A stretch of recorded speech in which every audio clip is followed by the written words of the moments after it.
struggle of oppressed peoples, the black masses. Can you respond to that? I hear this quite often.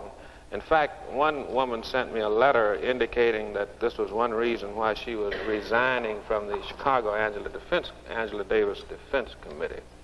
What's your response to that?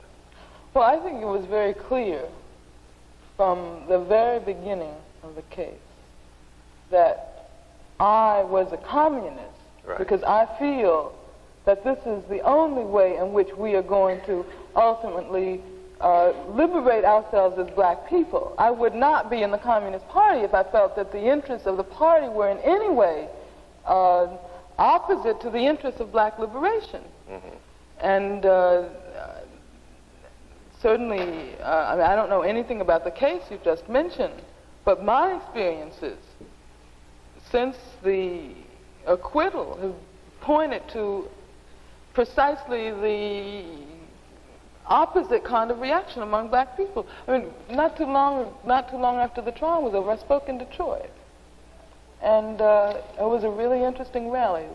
About 10,000 people were present. A lot of them couldn't get in, and we had not expected that kind of massive turnout.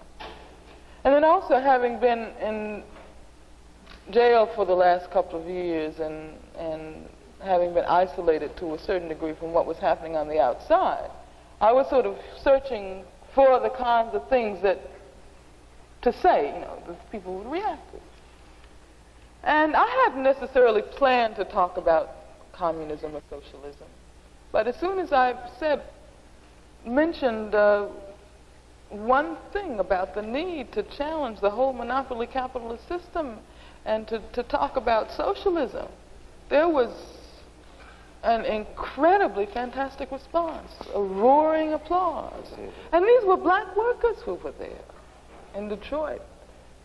There are a lot of black auto workers, and the whole stadium was filled with black auto workers primarily. What you're saying, I take it then, is that it is simply impossible to separate the activities of the Communist Party from the activities of the black liberation movement. Is that what you're saying? Well, certainly. I mean, otherwise, if, as I said before, if I felt that the interests of the party and black people conflicted in any way, I wouldn't be a member of it, because I'm interested first and foremost in the liberation of my people. And I feel that the policy of the party, as well as the practice, has been the only consistently correct approach to black liberation. See, I don't think that we can talk about black liberation without overturning the system, overturning the root cause for the oppression of black people. The only way we can do that, I feel, is through a socialist revolution. And that's going to involve not only black people, but all oppressed people in this society.